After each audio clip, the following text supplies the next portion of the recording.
Hello everyone.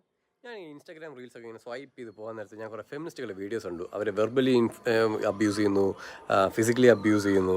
ഈ രാജ്യത്തുള്ളതും മറ്റു രാജ്യത്തുള്ളവരൊക്കെ വീഡിയോസാണ്. പിന്നെ കുറേ so called influencers, Bigg Boss influencers വന്നിട്ട് ഞാൻ ആണായി ജനിച്ചത് എൻ്റെ പ്രിവിലേജ് ആണെന്നൊക്കെ പറഞ്ഞ് ഭയങ്കരമായിട്ട് ഡയലോഗ്സ് അടിക്കുന്നു. ഇത് നിങ്ങൾക്ക് മാത്രം നടക്കുന്നതല്ല, ഇത് എന്നെ പോലുള്ള സാധാരണക്കാർക്ക് നടക്കുന്ന കാര്യം തന്നെയാണ്. ഇത് കണ്ടോളൂ.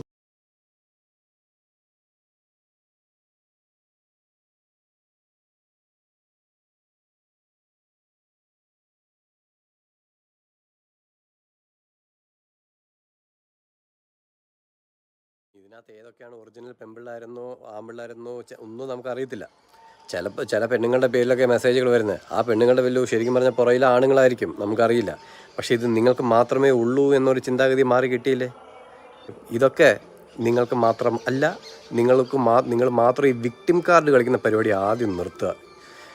ഇവിടെ നാട്ടിൽ ഒരുപാട് ആണുങ്ങൾ ഫിസിക്കൽ അബ്യൂസിന് ഇരയായിട്ടുണ്ട്. ഒരു പ്ലക്കാർഡും കണ്ടിട്ടില്ല, ഒരു സേവ് ഹാഷ്ടാഗ്സും കണ്ടിട്ടില്ല, ഒന്നും കണ്ടിട്ടില്ല.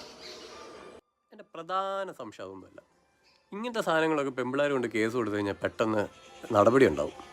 നമ്മൾ ആമ്പിള്ളേർ കൊടുത്ത നടപടിയൊക്കെ ഉണ്ടാവുമോ? ഇതാണ് അഭിഷേക് ശ്രീകുമാർ. അദ്ദേഹം വേറെ ലെവലാണ്. സത്യം പറഞ്ഞാൽ അയാൾ ഈ LGBTQ-നെയൊക്കെ എതിരായിട്ടുള്ള ഒരാളാണ്. അപ്പം ഇപ്പം നിങ്ങൾക്ക് ഈ വീഡിയോ കാണുമ്പോൾ തന്നെ മനസ്സിലായല്ലോ, ഇപ്പം ഗേൾസ് മാത്രമല്ല ഇവിടെ ഒരുപാട് പ്രശ്നങ്ങളും കാര്യങ്ങളും ഒക്കെ ഉണ്ടാകുന്ന, ബോയ്സിനും അങ്ങനെയുള്ള സിറ്റുവേഷൻസ് ഒക്കെ ഉണ്ടാവുമെന്നാണ് കൂടുതലും പറയാറുള്ളത്. ഉള്ള കാര്യമൊക്കെ തന്നെയാണ്. കാരണം എൻ്റെ ഒരു അനുഭവം ഞാൻ പറയാം. ഞാൻ +2 പഠിക്കുന്ന സമയത്ത് 2015 മാർച്ച് 25 ഞാൻ ഇവിടെ എക്സാം എഴുതിയിട്ട് വരുന്ന ഒരാളെ പരിചയപ്പെട്ടായിരുന്നു. ഒരു സാറാണ്.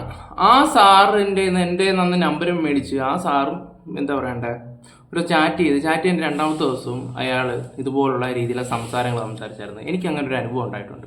ഓക്കെ, അതിലോട്ട് ഞാൻ വരുന്നില്ല, അത് വിട്. അപ്പോൾ ഈ ബിഗ് ബോസിനകത്ത് ഇതുപോലെ ഒരു ഐറ്റമാണ് ഈ വരുന്നത്. ചില്ലറക്കാരനല്ലെന്ന് നിങ്ങൾക്ക് മനസ്സിലായിട്ടുണ്ടല്ലോ പുള്ളി. അപ്പം ഇവനും ഉണ്ട്, ശ്രീകുമാറും ഉണ്ട്, അഭിഷേക് ശ്രീകുമാറും ഉണ്ട്, അഭിഷേക് ജയദീപും ഉണ്ട്. ഇവർ തമ്മിലുള്ള ഫൈറ്റ് ആയിരിക്കും ഇനി മെയിനായിട്ട് പോകുന്നത്. പറഞ്ഞാൽ മനസ്സിലായല്ലോ. അപ്പം പിന്നെ ജയദീപിനെ കുറിച്ച് പറഞ്ഞാൽ, അഭിഷേക് ജയദീപിനെ കുറിച്ച്, അദ്ദേഹം ഒരു ഗേ ആണ്. അത് നമുക്ക് അയാളുടെ പ്രൊഫൈലും കാര്യങ്ങളൊക്കെ ഓൾറെഡി നമ്മൾ അതിനെക്കുറിച്ച് പറഞ്ഞിട്ടുള്ളതാണ്. അപ്പം പുള്ളിക്ക് എന്തൊക്കെ പറയാനുണ്ട്, അതിനെതിർത്തായിട്ട് ഇവൻ എന്തൊക്കെ പറയുമെന്നൊക്കെ ഇനി നമുക്ക് കാണാൻ പോകുന്നേ ഉള്ളൂ. സത്യം പറയാലോ, ഈ 2 വരുവാണെങ്കിൽ അകത്തിരിക്കുന്നത് വെറും പുഴുക്കളാണ്. ആ രസ്മിൻ ബായിനെയൊക്കെ എടുത്ത് വലിച്ചു കീറിയെടുത്ത് കളയുമായിരിക്കും, ഗബ്രിയും ജാസ്മിനെയൊക്കെ. കാണാൻ പോകുന്നത് ഇനി പൂരം തന്നെ സത്യം പറഞ്ഞാൽ. കാരണം എനിക്ക് ഈ 2 കോംബോയുടെ ഫൈറ്റാണ് കാണാനുണ്ടായത്, ഈ 2 പേരുടെ.